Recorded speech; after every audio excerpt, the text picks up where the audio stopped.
Өчигдрөөс Эрдэнэ төлөвлөрийн 49%-ийг Монголын төр мэдлэлтэй авах гэж байгаа. 37%-ийг нь ард үзээ эдрээр янз бүрийн мэдээлэл гаргацгаая. Энэ ер нь боломжтой юм байна уу? Үнэ сайн ойлгохгүй л явж байна л да. Яагаад гэвэл одоо энэ 3 сард Монгол улс 580 сая долларынхаа өрийг төлөх ёстой. Яг өнөөдрийн байдлаар бидэнд бол энэ 580 сая долларыг яаж төлөх гэж байгаа тухай бол мэдээлэл огт байхгүй. Гэтэл зөвхөн өчигдөр тэр баахан сошиал медиагаар явж ирсэн тэр медиаг үтсэн л дээ. Тэр Эрдэнэтийн 49%-ийг одоо Оросдоос нь 49%-ийг монголчууд одоо буцаага 500 сая доллараар хөтлж авах юм байна гэж ойлгосон.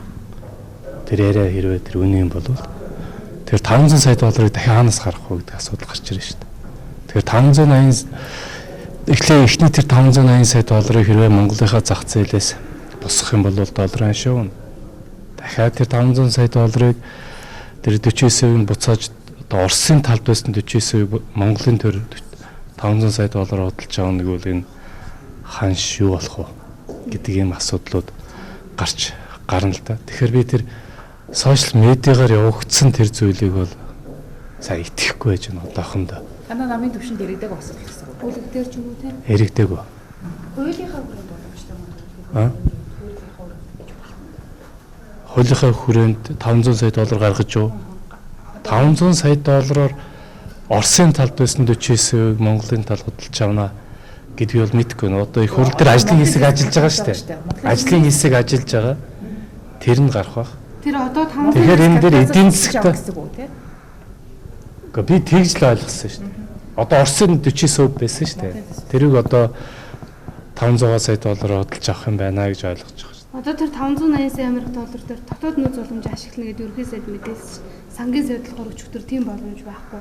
Заавал гадны зээл тусламж авалтуулна гэж байна. Харин тийм би энэ тавд анзаарсан бол энэ 7 хоногт төсвийн байнгын орны хурал дээр энэ нөгөө авсан зээлийнхаа 3 сард төлөгдөх 580 сая долларыг яаж төлөх гэж байгаа юм бэ? Хэрвээ дотоодын зах зээл дээрээс 580 сая долларыг одоо төвж худалдаж авч одоо төлбөл энэ долларын ханш чи явж өгнө шүү дээ. Бүх юмд нөлөөлнө. Тийм ээ?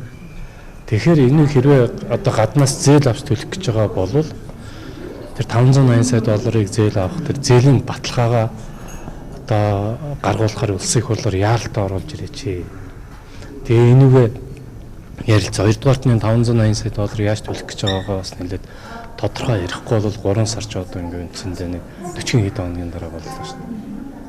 Тийм учраас энэ дээр санаа зовж яриад байгаа юм л. Гэтэл дээр нь нэмээд дахиад тэр 500 сая доллар гэдэг яриаг одоо зохион байгуулалтад тараагаад байна уу гэж би бодож байна.